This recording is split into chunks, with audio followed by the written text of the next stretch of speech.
Olá, oitavo ano, bom dia. E aí, tudo bom com vocês? Espero que sim, né, gente?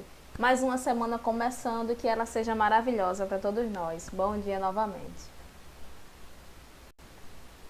Hoje nós vamos continuar o nosso conteúdo da aula passada sobre etapas do desenvolvimento humano.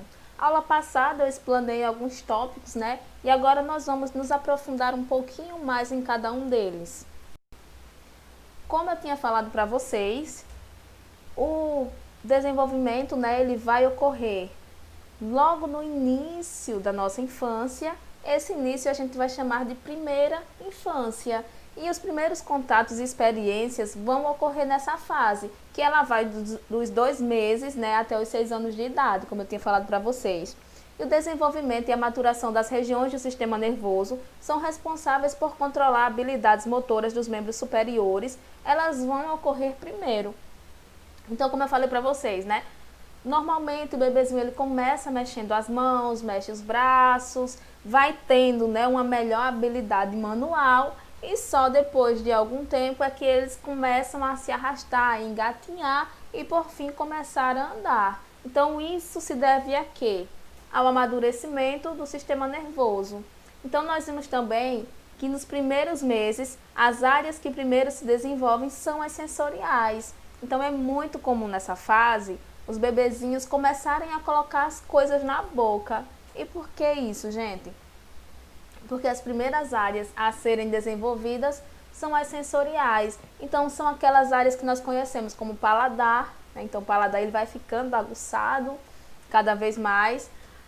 O tato, nós também vamos ter um aguçamento do olfato e da audição nesse primeiro momento. Então é muito importante, né, que os pais ou os responsáveis por essas crianças, eles trabalhem nessa fase algumas atividades com os bebezinhos ou até mesmo introduzam alguns brinquedos para eles para estimularem ainda mais essa fase.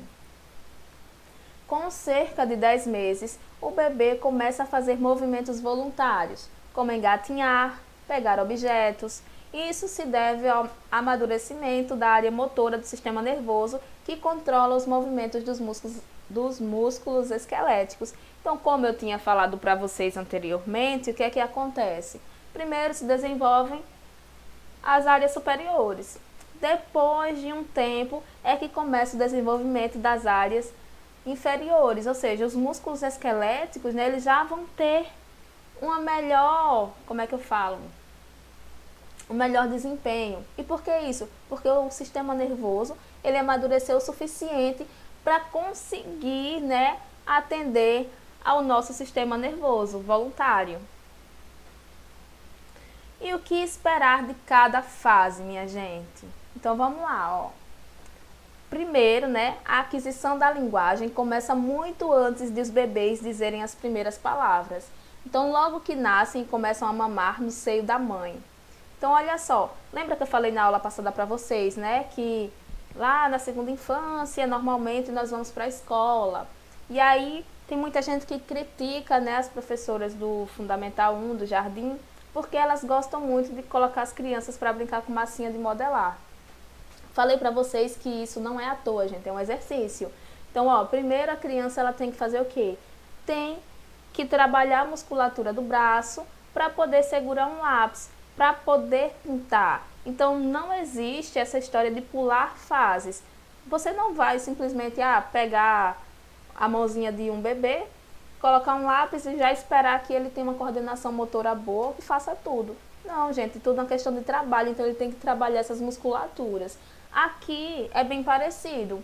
Antes de começar a falar, de começar, né, a produzir os sons, todo esse aparelho bucal ele precisa ser trabalhado antes. E como é que isso ocorre? Durante a amamentação. Então a amamentação é a primeira e uma das mais importantes formas de estimulação, porque além de nutrir, né, o leite ainda vai hidratar e fortalecer os laços afetivos.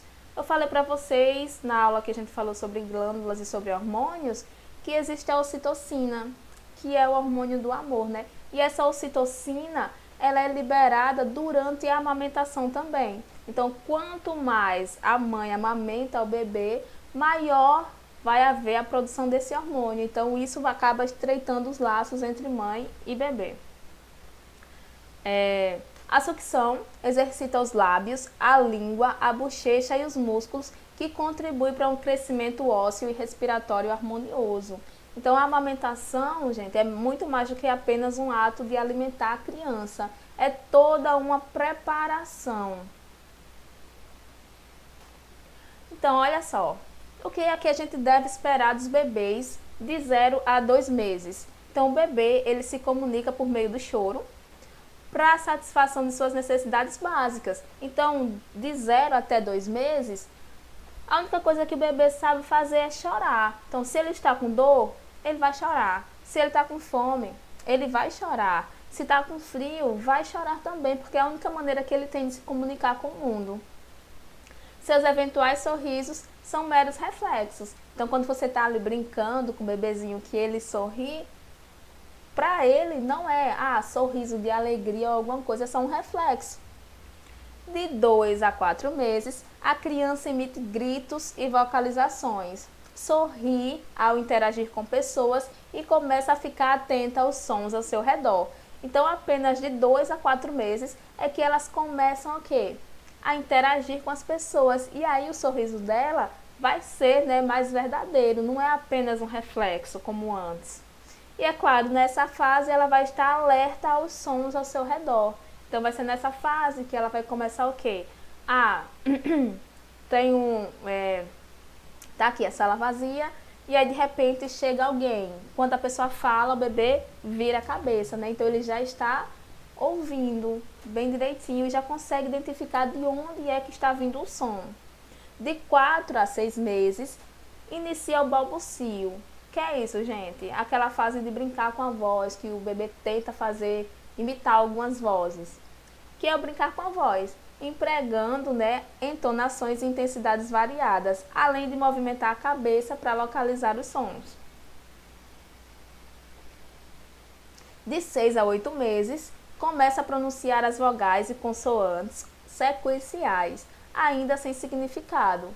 Então é assim, você pode, de 6 a 8 meses, você pode ensinar o bebezinho a falar A, E, I, O, U. E ele vai repetir isso, apesar dele não saber o que significa, mas ele vai conseguir essa repetição. De 6 a 8 meses, ele já é capaz de localizar sons e atender, não entender, e atender ao chamado pelo nome. Então lembra que eu falei, a sala está vazia, chegou alguém, e fala. Ele vai girar a cabeça e vai saber de onde veio o som. Nessa fase, ele também vai saber o nome dele. De tanto que já ouviu, Você chega lá no bebezinho e fala, fulaninho, fulaninho. Em um determinado momento, você vai chamar fulaninho e ele vai saber que é ele. De 8 a 12 meses, atende aos comandos simples e apresenta expressões básicas. Então, como sinais de não, tchau e beijo. Também já inicia a produção de sílabas e vogais associadas, tais como mamã, papá. Os gestos são significativos, consegue localizar sons que vêm de baixo e dos lados. Então, olha só, nessa fase aqui, de até 1 ano de idade, ele ainda vai estar entendendo como as coisas funcionam. Mas aqui ele já começa a ter uma independência maior. Então ele já sabe o que é não, o que é sim. Quando você fala, dá um beijo pra mamãe, ele vai saber o que é esse beijo. E aí ele já começa a querer falar sozinho. Então vem aí as primeiras palavras, que normalmente são mamã, papá. Ou então se você criar animais, tiver um gato, um cachorro e chamá-lo, ele também vai acabar aprendendo esses sons. De 12 a 18 meses, inicia a produção de vocabulários isolados, com significado. Consegue localizar os sons que vêm de cima. Então, olha só, primeiro ele consegue localizar o som, depois ele localiza o som que vem de baixo e do lado, e depois os sons que vêm de cima. Isso se deve a quê, gente? As áreas do sistema nervoso que vão amadurecendo aos poucos. De 18 a 2 anos, Desenvolve um vocabulário com cerca de 50 palavras e é capaz de manter um pequeno diálogo. Então, você pode conversar, né, com uma criança de 1 ano e meio a 2 anos, mas ela não vai ter uma longa conversa, né? Então, o vocabulário dela é muito pequeno e normalmente são coisas que ela ouve no dia a dia. Então, você consegue conversar, né, com o bebezinho, mas não vai ser uma conversa como essa que a gente está acostumado. Vai ser mais o que? Algumas trocas de palavras. De 2 a 3 anos, acumula cerca de 200 a 400 palavras em seu repertório, elaborando pequenas histórias, identifica os sons vindo de todos os cantos e representa as atividades diárias em forma de brincadeiras. Então, de 2 a 3 anos, a capacidade cognitiva dele já está mais avançada.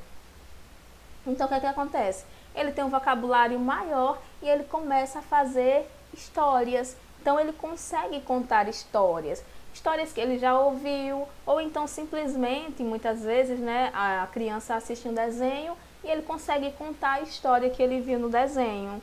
Sonha, consegue, né, contar o sonho como se fosse uma história. De 3 a 4 anos, com vocabulário extenso, a criança sustenta frases mais longas, com cerca de 6 palavras no passado, presente ou futuro. Mantém diálogos e histórias mais detalhados, ainda se pode esperar trocas e dificuldades na fala, mas a comunicação já deve ser de mais fácil compreensão. Então, de 3 a 4 anos, você já consegue manter um diálogo mais consistente com a criança. É claro, gente, isso aqui é o que se deve esperar nessa fase. Existem crianças que nessa fase ainda estão um pouquinho mais lentas, não estão tão avançadas assim. E outras crianças que estão bem mais avançadas, principalmente hoje em dia por causa da internet. Então tem vários vídeos assim, elas assistem muito, então elas estão muito mais desenvolvidas, digamos, né? Aqui tem uma criancinha de 4 anos, meu filho do céu. A menina não para a matraca, é o dia inteiro falando e ela consegue contar histórias. Ela consegue até inventar histórias já. De 4 a 5 anos, deverá ser capaz de pronunciar adequadamente todos os fonemas. As histórias são contadas com detalhes, com noção de tempo e de espaço. Então, é uma coisa que ocorre entre os 4 e 5 anos, né? Só que a menina daqui já consegue um pouquinho antes. Isso porque, como eu falei para vocês, cada pessoa vai tendo o seu tempo de desenvolvimento. E a internet hoje em dia, né, acaba ajudando muito nesse avanço. Então, aqui, de 4 a 5 anos, as histórias são contadas com detalhes, com noção de tempo, de espaço, ou seja, são muito mais ricas. E aí a gente vai para a segunda infância, né? Que vai ser a etapa que ocorre dos 6 aos 12 anos de idade e influencia principalmente os órgãos sensoriais, os processos de memória, a atenção, a fala e as habilidades motoras. Então, como eu falei para vocês, é a que consegue, né, ter uma maior interação social entre as crianças. É aquela etapa, né, gente, que a gente começa a ir para a escola, começa o nosso primeiro contato social. É claro que aqui a gente vai para a escola um pouquinho mais cedo, mas é normalmente na segunda infância que a gente consegue, né, fazer maiores interações. Nessa etapa, o crescimento vai ser mais rápido. As crianças não precisam mais de tantas horas de sono como os recém-nascidos e desenvolvem habilidades motoras mais refinadas. Então, correr, pular, jogar bola. Como eu falei para vocês em aula, são capazes de amarrar o próprio calçado, porque até então não consegue fazer isso, a gente não consegue dar um nó no nosso cadastro. A fazer desenhos mais complexos e pintar com lápis de cor. E aí, a gente vai, né, passou da primeira infância, segunda infância, a gente vai para a puberdade. E aí a puberdade a gente já conhece um pouquinho, né, que geralmente é um período marcante do desenvolvimento de uma pessoa. E como eu falei para vocês, vai ter um período aproximado de 12 a 14 anos de idade.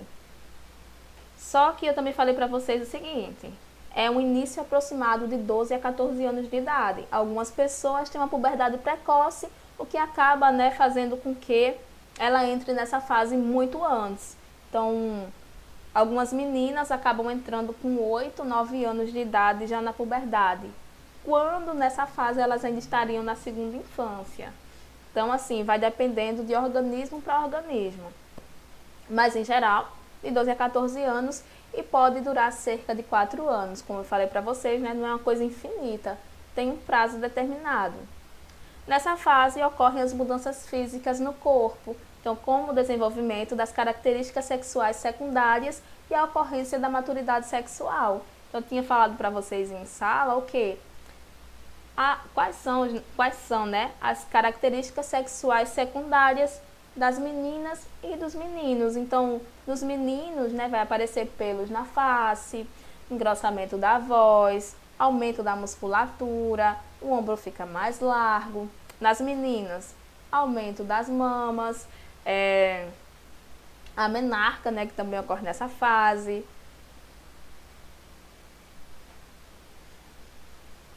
A puberdade é uma fase de transição como um prenúncio da adolescência, em que ocorrem mudanças físicas e biológicas.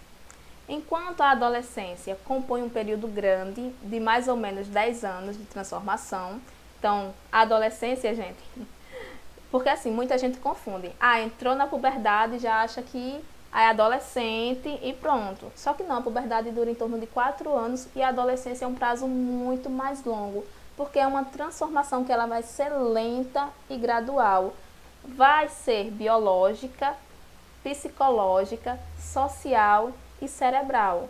Então, olha só, vai haver uma mudança no seu corpo, há uma mudança na sua fisiologia. Então, como eu falei para vocês, começam a surgir no seu corpo alguns hormônios que você não sabia que existiam, ou então que até então não tinham sido secretados ainda no seu corpo. É claro, o seu psicológico, ele começa a mudar, né? Então, alguns especialistas falam o seguinte, que antes dos 14 anos, as pessoas elas não conseguem, como é que eu falo, gente? Não é ter seu próprio pensamento, é uma coisa bem parecida com isso, eu esqueci o nome agora. Mas é assim, como se a pessoa não conseguisse ter uma certa consciência dos seus atos, né? De tudo aquilo que você pode fazer. Depois eu lembro do nomezinho que dá isso. A puberdade ocorre num período bem mais curto, entre 2 a 4 anos, e chega sem pedir licença. Então é perceptível como o jeito de uma pessoa muda, os hormônios começam a ser produzidos, o indivíduo começa a sair daquele corpo franzino de criança e virar adulto. Teoricamente, está se preparando para reproduzir. Então é o que eu falei para vocês, o corpo nessa fase ele começa a se preparar para quê? Para a reprodução. Então o sentido da puberdade é reprodução. Alguns marcos do desenvolvimento. Então, ó, a gente viu em aulas anteriores o que? O estirão da puberdade. Estirão é o que, gente? Crescer, né? Então, durante a infância, crescemos por ano entre 4 a 6 centímetros. Na puberdade, o indivíduo pode crescer de 8 a 12 centímetros por ano. Crescimento, auge da nossa vida. Então, vai ser justamente da puberdade que a gente vai ter o maior crescimento, né? É como eu falei para vocês. Você tá vendo ali o menino em dezembro, ok, a aula acabou. Tem um recesso de janeiro. Quando volta, meu filho, parece que cresceu quase 1 metro em 1 mês, mais ou menos. Então vai ser nessa fase, né, que vai haver o maior crescimento. Sem esquecer que o estirão começa pelas pontas. Então primeiro as mãos e os pés, depois as pernas, o braço e no fim o tronco. Então a gente não percebe, né, esse estirão de uma vez, como eu falei agora, assim, porque vai sendo o quê? Vai sendo lento, gradual também, ó. Cresceu as mãos, os pés. A gente não vai estar reparando a mão das pessoas nem os pés. Depois cresce as pernas. Quando cresce a perna e o tronco é que a gente consegue perceber, né? Eita, fulaninho cresceu assim em 1 mês, cresceu muito. Só que vai sendo um processo que ele já começou um pouquinho antes. Dimorfismo sexual. Então o corpo adquire forma masculina ou feminina. É aquilo que eu falei para vocês. Então são essas as características secundárias. Então as meninas, né, elas vão tendo um tipo de corpo que vai diferindo do tipo de corpo dos meninos. Por exemplo, os meninos vão ter barba, as meninas não têm, as meninas têm seios grandes, os meninos não têm e assim sucessivamente. Todos os órgãos do nosso corpo crescem durante a puberdade. rim, pulmão, intestino, sangue, olho, tudo se desenvolve. Maturidade sexual. Então, dizem que a puberdade nada mais é do que uma série de transformações que acontecem no corpo para preparar o jovem para se reproduzir. A puberdade prepara do ponto de vista físico e a adolescência do ponto de vista emocional. Então, a puberdade, né, vai preparar você o quê? Para a reprodução. Então, o seu corpo vai mudar, né? E aí a adolescência faz o quê? Prepara você do ponto de vista emocional. Vai ser nessa fase que você começa a ser capaz de realizar algumas ações, capaz de pensar por conta própria. Era isso que eu queria falar naquela hora, né? Você já é capaz de pensar por conta própria, de emitir suas próprias opiniões, né? Então vai ser nessa fase que acontece o quê? Alguém diz, olha, faz isso que é o melhor para você, e você consegue pensar sozinho. Então você diz, será que isso é realmente o melhor para mim? Você vai deixando de ser influenciado e você vai começando a emitir as suas próprias opiniões. Então você começa a partir daí a dizer, olha, eu sou assim, eu gosto disso, eu vou fazer isso, é o que eu quero. Independente que outra pessoa diga, não, olha, isso aqui é o melhor para você, outra pessoa diz, não, isso aqui é o pior. Você já tem o quê? A capacidade de medir, né, na sua própria balança o que é bom e o que é ruim para você. E aí eu falei para vocês um pouquinho na aula passada sobre o relógio biológico também, né? Eu falei para vocês que cada um de nós tem um relógio biológico. Então, o meu relógio biológico pode ser diferente do seu, que pode ser diferente do de outra pessoa. Então, o relógio biológico é só nosso, né? É como o nosso corpo funciona. Então, esse relógio biológico vai determinar a capacidade do sono e as preferências para dormir e acordar mais cedo ou mais tarde, pois é ele quem estimula a glândula pineal a secretar melatonina. A melatonina, como eu falei para vocês, vai ser o hormônio, né, que nos induz ao sono. Esse hormônio é secretado quando começa a anoitecer para induzir o início do sono. Então, eu estou aqui utilizando o relógio biológico para falar do nosso sono. Mas o relógio biológico, ele vai além do nosso sono, né, gente? Vai em outras funções também do nosso corpo. Então, por exemplo,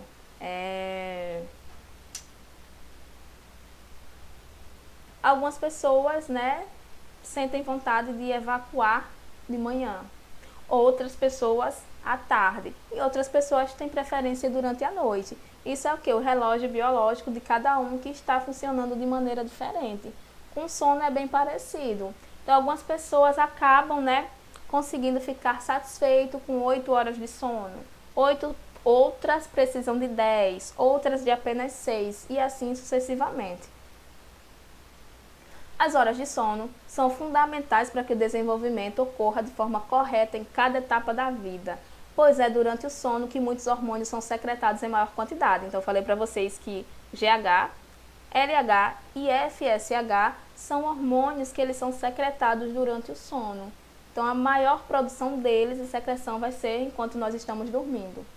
Dormir menos do que se precisa faz com que os hormônios sejam secretados em maiores quantidades. Então, o exemplo, o cortisol. Então, o cortisol, quanto menos você dorme, mais ele vai ser secretado. E por que isso? Porque o seu corpo precisa ficar alerta. Só que o cortisol também é o hormônio do estresse. Você vai ficar alerta e mais estressado também. Trouxe na aula passada para vocês esse gráfico, né? Então, o sono em cada etapa do desenvolvimento humano. Então, na primeira infância, que é de 2 a 6 anos, as crianças, né, e os bebezinhos, eles precisam dormir entre 11 e 14 horas por dia. É tanto, não sei se vocês têm irmãos menores, né, ou se tem algum bebê na família que vocês estão acompanhando o desenvolvimento, que o bebezinho, depois que chega da maternidade, é basicamente comer e dormir. Ele come e dorme, come e dorme. Depois é que ele vai, né, passando mais horas acordados. Então, de 2 a 6 anos, eles só precisam dormir de 11 a 14 horas por dia. Na segunda infância, que é de 6 a 12 anos, precisa dormir de 11 a 12 horas por dia. Na puberdade e adolescência, né, de 9 a 10 horas por dia. E o adulto, com mais de 18 anos, 9 horas por dia, mas como eu falei para vocês, a recomendação é de 8 horas diárias de sono.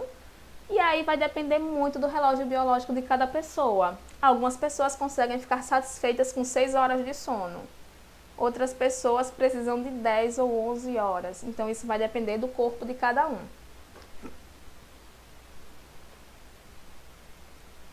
Perguntei na aula passada para vocês, né?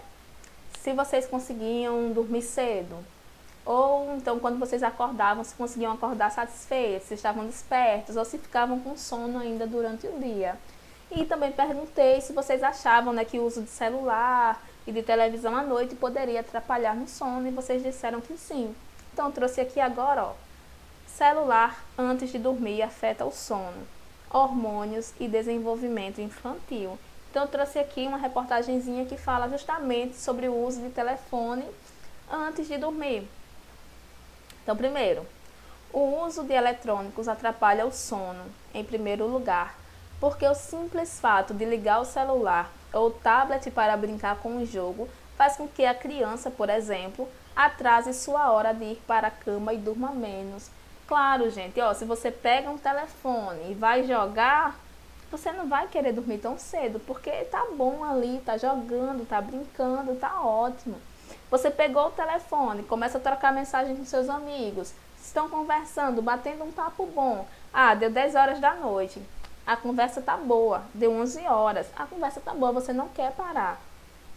Segundo fator, o conteúdo pode ser muito estimulante e gerar uma excitação que atrase o início do relaxamento. Então, olha só, eu falei pra vocês o quê? Que a conversa tá boa, o jogo tá bom, você tá ganhando. Então, o quê? A sua intenção é ficar ali mais tempo.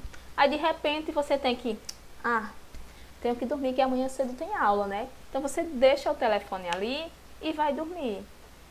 Vai deitar, né? Detalhe, não vai dormir tão cedo, porque o seu corpo, ele está estimulado ainda, está muito agitado. Então, a sua intenção vai ser de jogar mais. O seu corpo não vai relaxar tão cedo. Então, depois de alguns minutos que você deixou o telefone, é que ele começa a relaxar e você dorme. Normalmente é isso que acontece, viu, gente? Eu sei que vocês devem estar se perguntando nessa hora. Acontece isso comigo mesmo. Outras pessoas podem dizer, menino, bota o telefone de lado e durma. Às vezes eu estou respondendo na metade de uma mensagem e estou dormindo já. Então, como eu falei, depende do relógio biológico de cada um. Mas, via de regra, é isso que acontece. A pessoa não consegue dormir tão rápido. 3.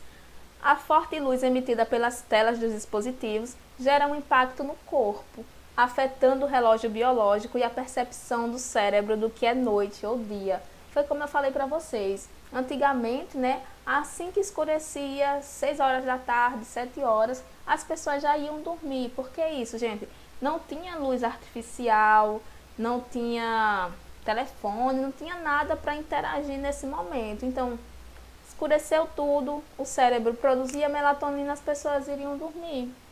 Depois, lá para as 4 horas da manhã, que os primeiros raios de sol começavam a surgir, é que elas acordavam e iriam, né, passar o dia inteiro normal. E isso acontecia diariamente. E a partir do momento em que a gente começou a introduzir luz artificial, isso engana o nosso cérebro. Então, é tanto que, se você tem problemas de insônia, você tem que ficar em um ambiente completamente escuro para dormir. Por que isso? Porque o seu cérebro vai entender que está de noite e que você tem que dormir. Porque enquanto tiver luz acesa, o seu cérebro entende que é de dia. E não vai querer dormir. Não vai querer secretar melatonina para descansar. A chamada luz azul já foi alvo de diversos estudos nos últimos anos. O mais recente, da Universidade de Haifa, em Israel, constatou que a luz azul presente nas telas de celulares, tablets e computadores inibe a secreção da melatonina, o hormônio que avisa ao nosso corpo que já está na hora de dormir. Então é isso que eu falei para vocês. Esse tipo de luz, ele consegue enganar o nosso cérebro. Então, para o nosso cérebro, tá de dia. Mesmo que você sabe que está de noite, você sabe que está na hora de dormir.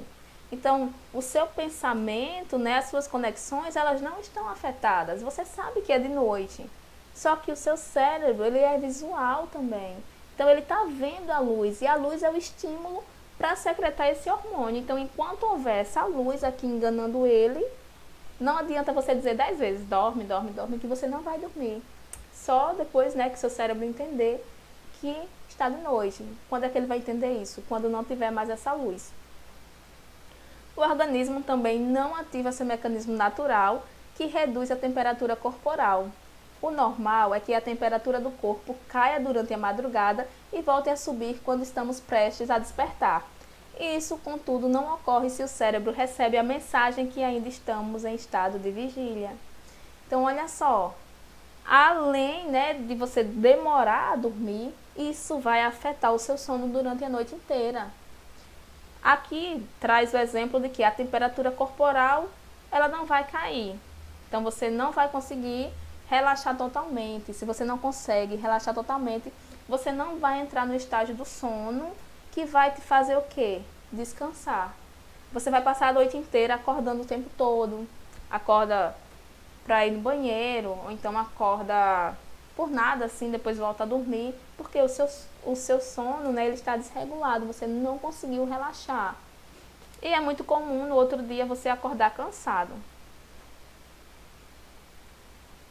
O estímulo biológico para o sono fica prejudicado pela luminosidade. Porém, o problema não é só a luz, mas também pensar em um monte de coisas, condicionando o momento do sono com a execução de tarefas sociais. E aqui ele já sai um pouquinho, né, do ramo só biológico, só fisiológico do nosso corpo, de luz, melatonina, e vai para onde, gente? Para o aspecto social. Eu estava no telefone até as 11h30 da noite. De repente, eu vou deitar, né, e tento lá relaxar.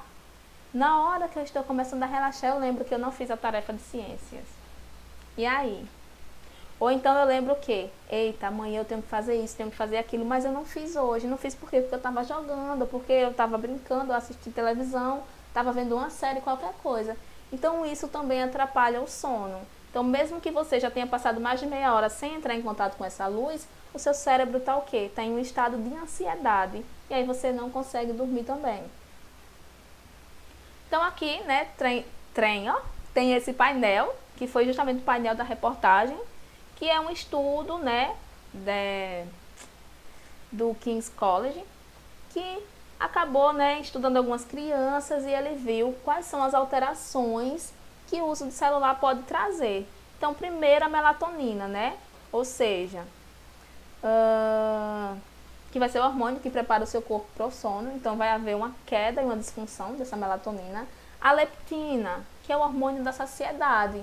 Então, quase sempre, quem dorme pouco tem uma tendência a ganhar peso, porque o seu cérebro precisa de energia e você precisa ficar comendo o tempo inteiro. O hormônio do GH, que é o hormônio do crescimento, ele também acaba sendo desregulado nessa fase. E cortisol, que é o hormônio do estresse. Então, quanto menos dorme, mais hormônio do estresse vai ser secretado e mais estressado você vai ficar. Aqui, vou começar aqui, por esse lado. Então, prejudica também o processamento da memória. Então, vai chegar um momento em que você acaba esquecendo das coisas.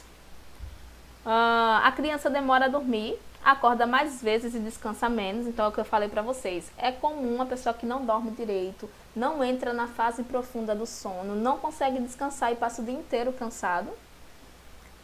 A forte luz penetra no olho e confunde o relógio biológico, como eu falei para vocês. De repente você não sabe mais o que é dia ou o que é noite. Não você em si, né? Você tem a sua conexão normal ainda, tá de noite, 10 horas da noite, 8 horas da manhã, mas o seu relógio biológico, ele perde isso. Então, algumas vezes para ele, né? Se você tá até 1 hora da manhã com a luz do telefone ou do computador ligado, então ele vai achar que é de dia. Aí quando dorme, né, chega 8, 9 horas da manhã e você ainda está morrendo de sono. Por quê, gente? O seu cérebro acha que ainda está de noite. Não só a luz, mas estímulos deixam o cérebro em alerta. Então é aquilo que eu falei para vocês. Algumas vezes você deixou de mexer no telefone de 8 horas da noite. Foi deitar de 10, mas não consegue dormir porque está ansioso com alguma coisa. Está ansioso por causa de uma viagem, está com problema familiar, então fica ansioso por causa disso e não consegue dormir. Isso pode levar a problemas de comportamento e atenção às aulas, que é o que eu ia falar para vocês. Se você não consegue dormir de noite, então é muito comum que durante a aula você fique com sono. Você não descansou o seu corpo. Então, durante a aula é um momento que automaticamente seu corpo ele dá uma relaxada e o seu cérebro fica funcionando mais. Só que aí o que é que acontece? Quando você começa a relaxar o corpo para prestar atenção na aula, seu cérebro também vai relaxar junto e você vai ficar com sono a manhã inteira. E aí, com isso, eu trouxe, né, o horário do início das aulas. Então, olha só, durante a puberdade existe uma preferência para dormir tarde da noite e acordar tarde durante o dia. Isso é normal, é fisiológico do nosso corpo nessa fase. No entanto, o horário das aulas é geralmente pela manhã e dessa forma o período de sono acaba sendo insuficiente. Por isso é comum que haja sonolência durante a aula. Comum, eu trago geralmente uma vírgula aí, porque nós temos, né, o nosso relógio biológico, eu já falei para vocês. Algumas vezes nós podemos, né, dar um jeitinho nesse relógio biológico. Então, olha, eu estou precisando dormir 12 horas por dia. Eu vou ter aula de 7 horas da manhã. Então, eu vou ter que dormir um pouquinho mais cedo durante a noite. Então, mesmo que eu precise de 12 horas, preciso. Mesmo que nessa fase eu tenha uma tendência a dormir mais tarde, eu vou tentar dormir mais cedo. Nós conseguimos, né, normalmente fazer o quê, gente? Nós conseguimos meio que moldar esse nosso relógio biológico.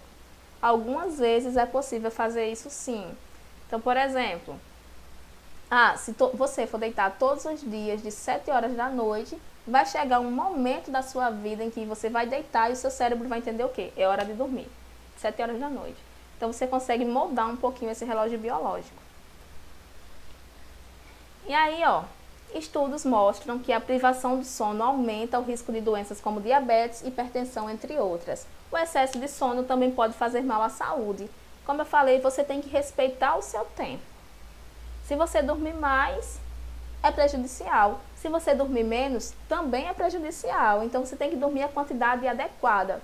Professora, mas quando é que eu sei a quantidade adequada de sono?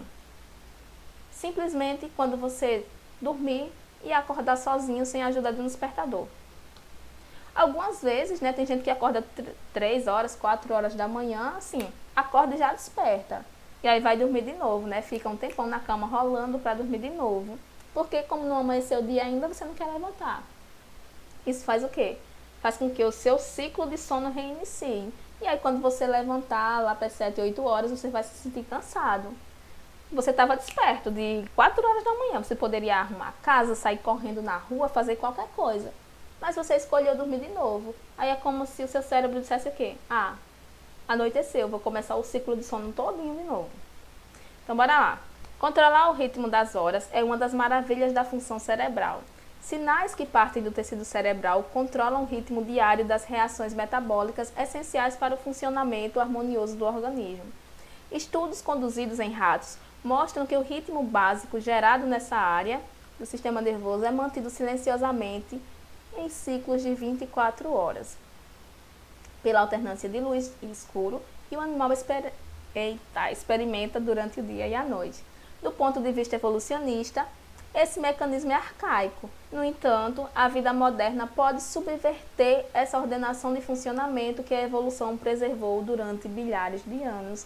Então, olha só, essa dinâmica, né, do nosso relógio biológico funcionando 24 horas por dia, isso é antigo, é como eu falei, antigamente, quando não existia luz artificial, antigamente, quando nem existia fogo ainda, isso já era assim. E o que é que a gente fez com o passar do tempo, né? Nós fomos criando tecnologias que foram capazes de inverter esse nosso relógio biológico. Essas tecnologias elas foram capazes de enganar o nosso cérebro. Trabalhos experimentais demonstram que o sono dos mamíferos é essencial para o combate e eficaz a infecções, para que o cérebro processe informações, armazene memórias e elabore estratégias essenciais à sobrevivência da espécie.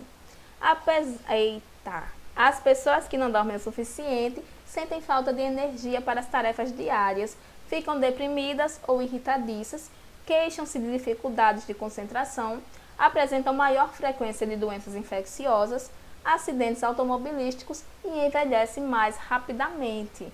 Então, olha só, pessoas que não dormem quantidade suficiente, elas têm uma tendência a apresentar maiores casos de doenças.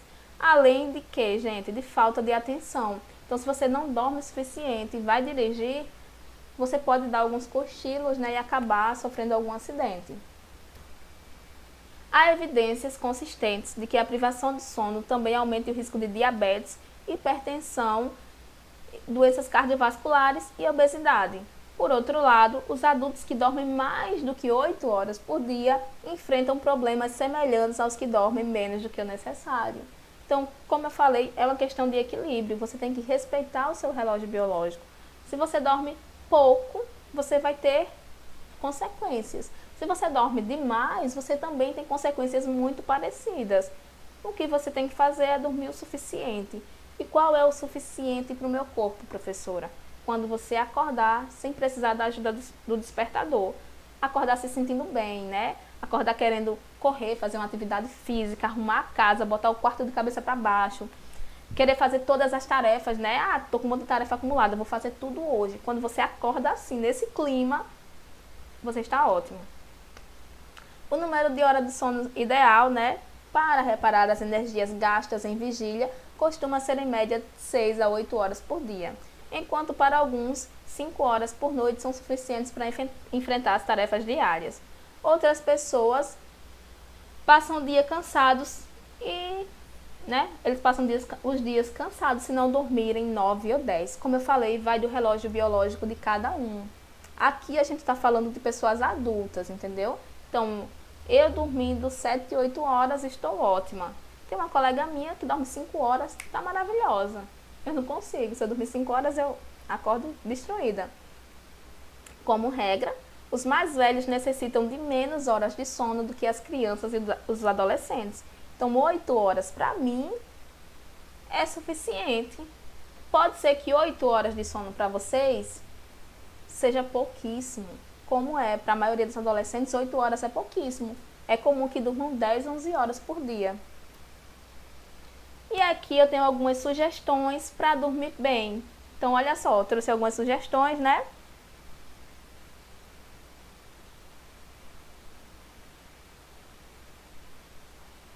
Para a gente começar a dormir de maneira melhor. Então, ó, sugestão número 1, evite cafeína, nicotina e álcool nas últimas horas do dia. Gente, ó, isso aqui é uma sugestão geral, entendeu?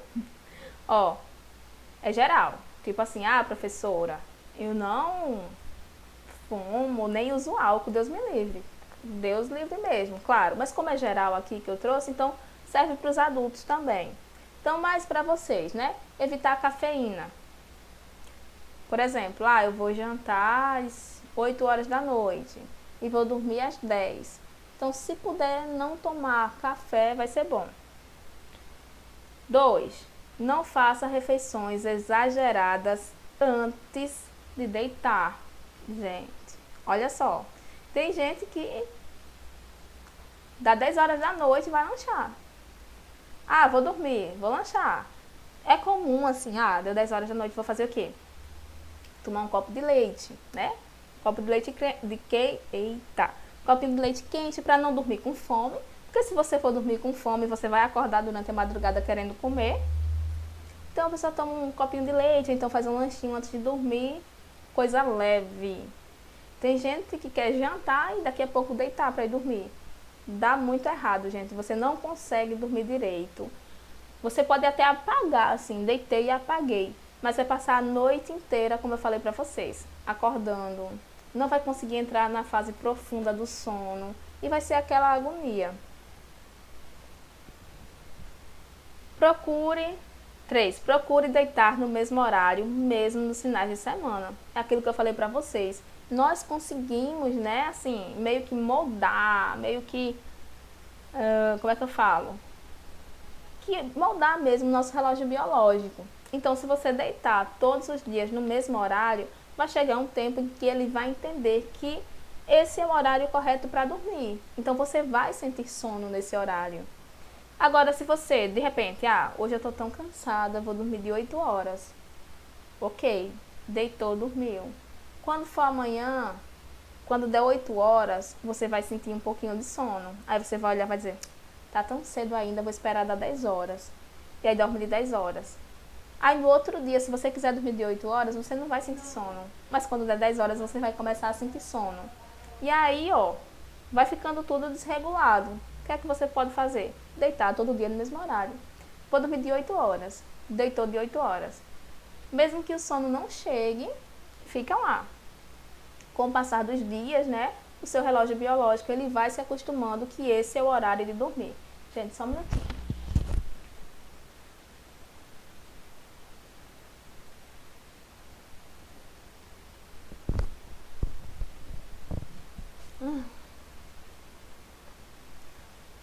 Pronto? Sim. Mesmo nos finais de semana. Por que é que eu trouxe esse mesmo nos finais de semana? Porque normalmente, né, a gente passa a semana dormindo cedo, acordando cedo, e no final de semana a gente quer o quê? Dormir um pouquinho mais tarde, assistir televisão até mais tarde, acordar mais tarde, e isso acaba atrapalhando nesse nosso adestramento do nosso relógio biológico. 4. Procure fazer exercícios físicos durante o dia, mas evite fazê-los à noite. Por que isso, gente? Não sei se vocês sabem, mas quando a gente faz atividade física, o nosso corpo inteiro, né, fica mais disposto, digamos assim. Então isso durante o dia é ótimo. Por quê? Principalmente se a gente faz atividade física de manhãzinha cedo. A gente fica, ó, ótimo para passar o resto do dia disposto. A gente libera alguns hormônios que nos fazem mais felizes e nos deixam com a energia lá em cima. Então a gente vai para a escola, assiste às aulas, depois chega em casa, faz as tarefas, passa o dia inteiro fazendo atividades. E aí de noite dorme.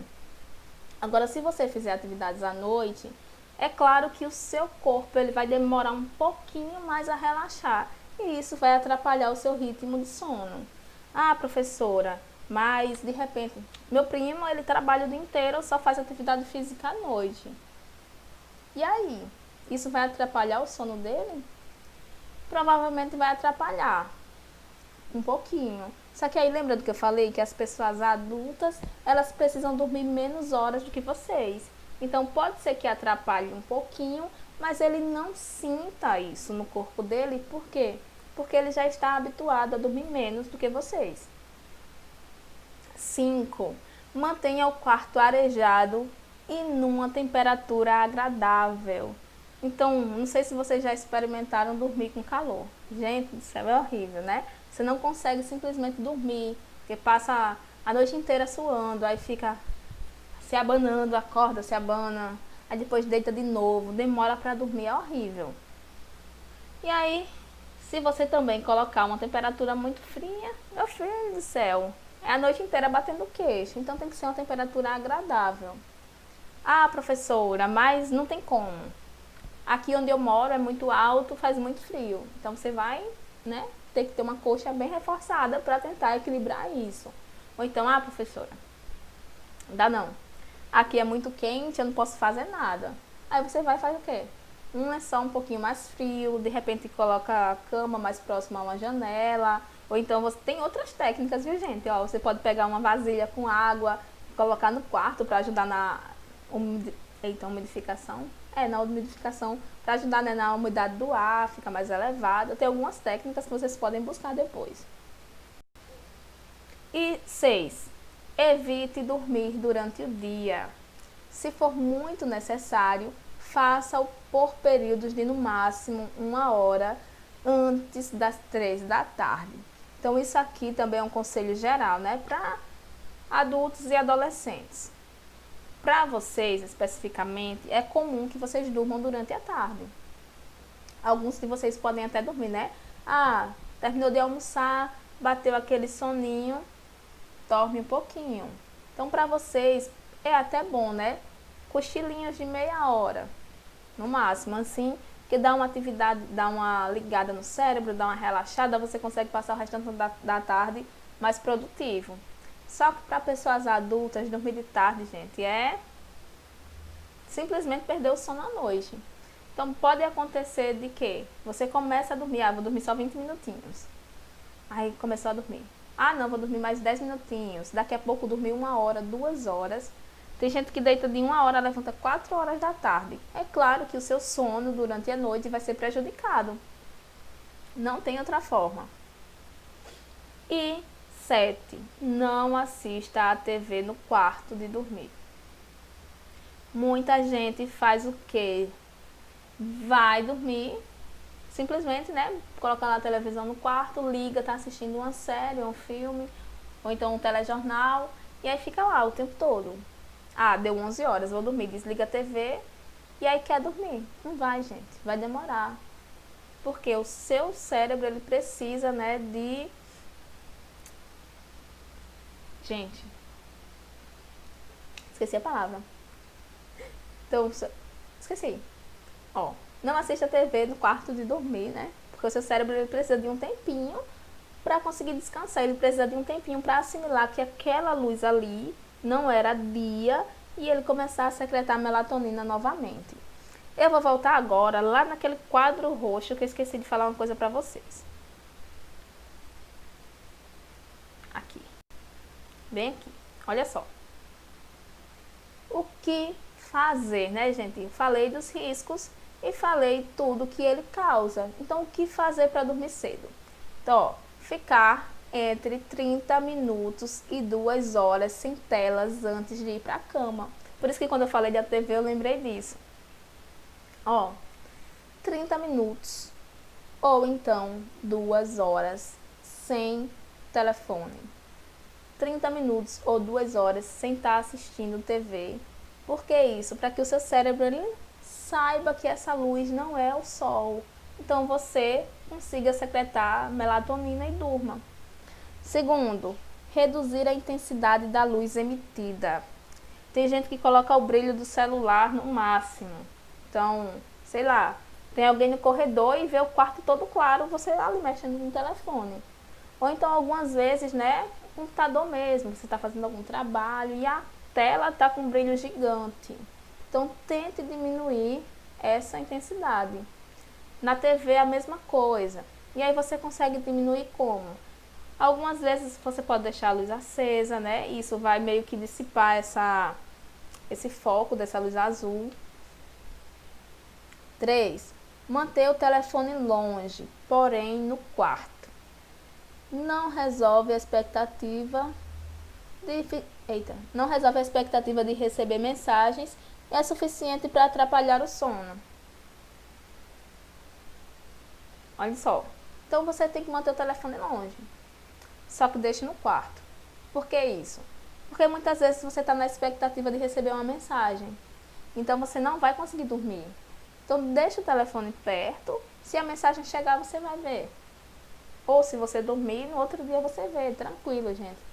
Muita gente acaba ficando muito ansioso e acaba não conseguindo dormir.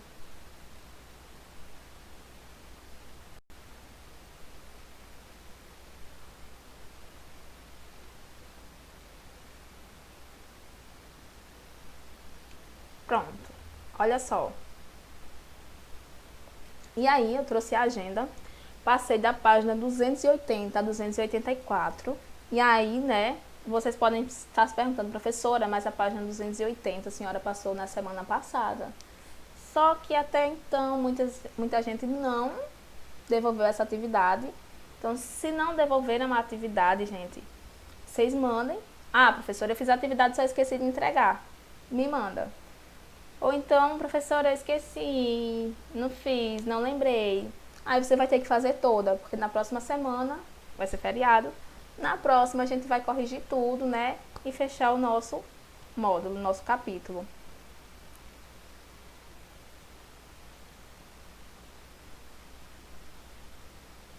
Bom, gente, ainda faltam uns minutinhos, né, pra gente acabar nossa aula de hoje.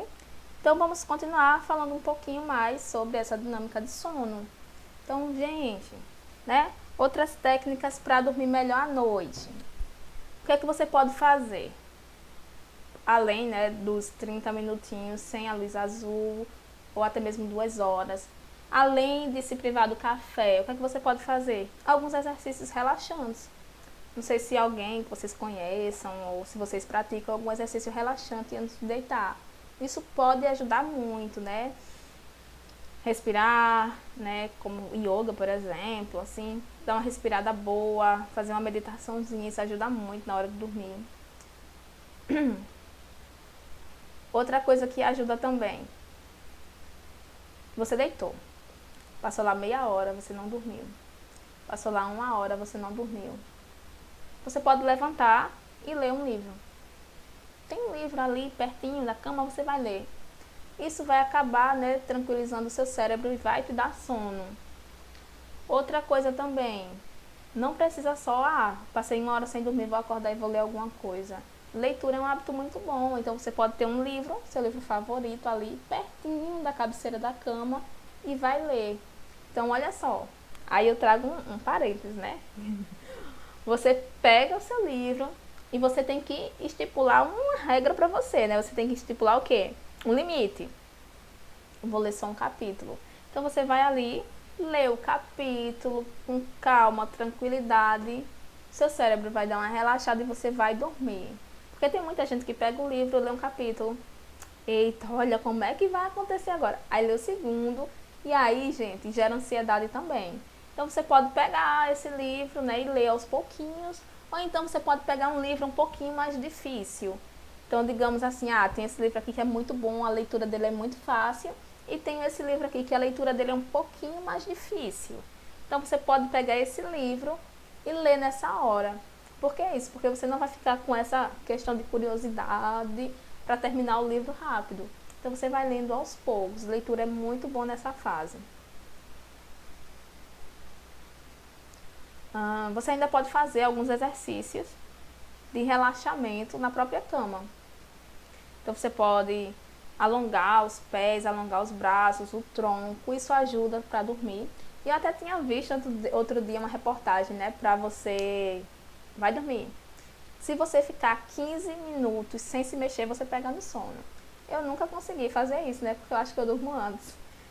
E eu também não consigo ficar 15 minutos sem me mexer, não tem como. Você dá alguma coceira, coça a cabeça, coça o braço, você sem querer se vira, não consegue ficar imóvel. Então a regra é o quê? Ficar sem se mexer, ficar imóvel durante 15 minutos e você agarra no sono. Não sei se é verdade, eu acho que eu nunca vou saber, né? Que eu não consigo ficar imóvel e eu acho que antes dos 15 minutos eu acabo dormindo sempre. Outra coisa, cama só para dormir. Professora, mas eu gosto de estudar na cama. Não façam isso, porque o seu cérebro vai acabar se enganando uma hora. Então você pode, não sei se acontece isso com vocês, quem tem o hábito de estudar na cama, né? Vou fazer a tarefa de casa na cama durante a tarde, aí você tem o que? Sono. Aí de noite você perde o sono. O ideal é o que? Você fazer suas tarefas, né? Na sua mesinha de computador ali, na sua escrivaninha, tranquilo. Professora, mas eu não tenho escrivaninha. Então a mesa da cozinha serve. A regra é o que? Você está sentado na postura correta, né? Que isso facilita o aprendizado. Então você vai ter ali o seu local de estudo e a cama é o seu local de dormir. Então, para que você não confunda mais tarde isso. Eu já falei, né, da alimentação, que não pode comer nada muito pesado antes de dormir. E eu acho que sim, faltou água. Pronto. Quem toma muita água durante a noite, a tendência é o quê? Acordar muito mais vezes durante a madrugada para fazer xixi. Então, regras. Tome muito mais água durante o dia. Então, tome muita água durante a manhã, muita água durante a tarde e de noite diminua a quantidade de água, principalmente pertinho da hora de você dormir. Então, isso vai ser ótimo. Porque aí você vai deitar, o seu corpo entendeu o quê? Que é hora de descansar. Vai ocorrer a secreção de melatonina, você vai dormir a noite inteira, você vai conseguir entrar na fase profunda do sono, né? Porque, não sei se vocês já perceberam, mas você deita e aí tem uma fase em que você começa a sonhar e tem fases que você... eu acho que eu não sonhei nada. Se eu sonhei, eu não lembro. Então, nessa fase que você diz que acha que não sonhou nada, ou se sonhou, você lembra, é a fase profunda do sono. A nossa atividade cerebral, ela diminui bastante nessa fase. Por quê, gente? Porque é a hora de descanso, é quando o nosso corpo verdadeiramente descansa. Porque quando a gente está sonhando, querendo ou não, o nosso cérebro ele ainda vai estar trabalhando, né? De maneira intensa, gente, entendam. O cérebro ele não vai parar de trabalhar, não. Ele trabalha 24 horas por dia. Mas aí ele trabalha de maneira mais intensa ou de maneira menos intensa. E na fase profunda do sono, ele vai trabalhar de maneira menos intensa e aí ele vai descansar. Com isso, tchauzinho, gente. Até a próxima.